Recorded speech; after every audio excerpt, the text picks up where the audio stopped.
Guys, I think I found it. The fix. The fix to my problem. What is my problem? Well, we're working on this image editor. And this image editor, his goal is to kind of be a replacement for GIMP as well as a replacement for like my usage of Paint. And some of the things that bother me when I'm using GIMP is that like it's slow and like I can't find the buttons to do what I want. It's like, why? Yeah, you could learn the tool, but like I don't want to learn the tool. I have like things that I want to do mathematically and I like know how to do them and I just want the tool to like facilitate that for me, right? So kind of like the way that this program works is he's kind of like a composition of OpenGL shaders. So like, for example, I want to take this picture of a banister, Cersei Lannister, and a Slurpee. We can call her Slurpee Bannister. We sit her on the banister here. She holds the Slurpee, right? That's kind of like the meme we're looking at. And, you know, maybe I want to do something like I want to cut out the Slurpee and I want to put it in her hand, right? So I like trace the path of this thing. It generates a mask. That mask gets applied, and like downstream, these changes get applied, right? So there's kind of some sort of like history. I want to call it. It's not quite time, but like there's like kind of like downstream effects get applied, right? And so if I want to go into here and I want to like make this Slurpee look less like garbage, I have to figure out which element in this composition this came from, right? So like at some point I dragged like this cut out masked Slurpee here onto the screen, right? And like where does this come from? Well, the masked Slurpee is like a composition, like a shader that is applied to the mask as well as the original image. The original image is like a tinted version, which is like a shader that I wrote that applies to this original image that I took, right? And so like trying to go in here and change the parameters of this guy to kind of like color match him here is like a pain in the ass because I have to jump over here, I have to like change the color, jump back over here, and jump in again.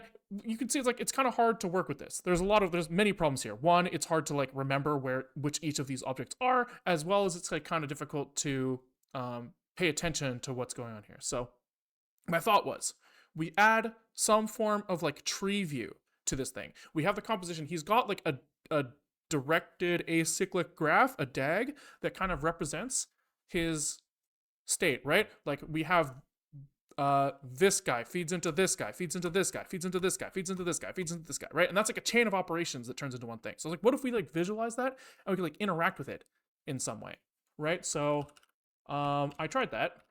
We tried something. We're like, let's visualize the graph. So this is our kind of first attempt at that.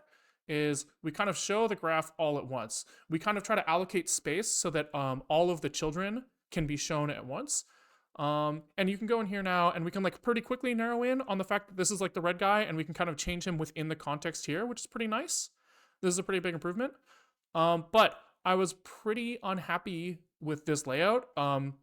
As soon as you get like more than a few elements, it's really like it's just like not information dense enough, right? Like if I'm like trying to look here and I'm trying to figure out where is the guy, I kind of have to like zoom in and like pan over this whole thing. And if any of these guys have like lots of children, the whole graph kind of like explodes sideways. So it gets like really hard to find what you're looking for. And so I was like, okay, what about like some form of like radial layout? Like as things get kind of farther away, you could maybe like shrink them, and maybe you then as like things get farther and they get smaller, you want to have like more space because you've gotten farther away from the center. And then also the things are smaller, so you should be able to cram more in there, right? So I gave that an attempt. Radial bin svimp. So this is like very similar, except it is like more information dense. This feels like less bad, but right? So like here you can kind of like navigate down the tree of like this guy to this guy to this guy to this guy to this guy to this guy, right? And then if you were to go farther and farther, you would like zoom farther in. This felt okay, I think. But I still feel like it everything is so small. If I want to use this level of space in the corner, it like is not very straightforward. And also there are all of these edge cases, like what happens if the amount of space that's required to show these things is like more than 360 degrees. Then I have to shrink everything, they get even smaller. And I was hitting cases like that because again, we're trying to like make sure that we have space to show all of the children of everything at once. And I came to the conclusion looking at this that I was like, I think there's just not enough space. Maybe there is. There's obviously a lot of wasted space here.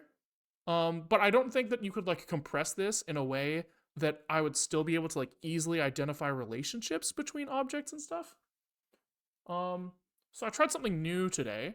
I was like, what if we just don't try to show everything? We try to show a subset of this stuff at one time. And I think I'm pretty happy with the results there. If we do look at what I came up with today, I was imagining kind of like a gear shifter in a car, right? You're like in a truck and you're like going from like first to second gear and you go like ka-chunk, ka-chunk, ka-chunk, right? Or that would be first to fourth. You get what I mean, right? You've got like this like handle and you're like dragging it into like discrete positions. I mean, I was kind of imagining that like I could like grab that thing, hold the right mouse button down, and I could like walk down the tree of objects. So I could just kind of like drag down here, and I kind of go like all the way down this tree all at once, right? I see like I get the Slurpee, his parent, his parent, his parent, his parent, his parent. And then if I want to navigate to someone else, I kind of like go up the tree until I'm at like the layer that they exist at. I'm like, oh, here is the face guy. And I go down here and I can change like this parameter pretty quick. I go back up, I come over here, I come back down, I change this parameter over here. And I think I'm kind of happy with this. This feels like very information dense and like not that awful to use, I think. Right? I'm pretty sure that this kind of feels okay. Um, anyways, I just thought I would give an update because I've done I did a happy hour stream on this and a couple main streams on this, and I wasn't really happy with any of the results. So I think I'm probably going to end up kind of polishing this up. You can kind of imagine this thing as like, as you go down, it's kind of like a deck of cards or something, right? Like they're kind of like overlapping each other in some way. You could I've been playing a lot of like Balatro, which is probably like affected my design decisions here a little bit, but I kind of want to like throw in some animations here maybe eventually so that they kind of slide around nicely, and maybe as like the next layers kind of show up, they can kind of like fold out from underneath or something. But anyways, I just thought I would show that because it would be unfortunate to have a couple streams on this and have not the final results shown. So, quick update. There you go. Catch you guys on the next one. Later.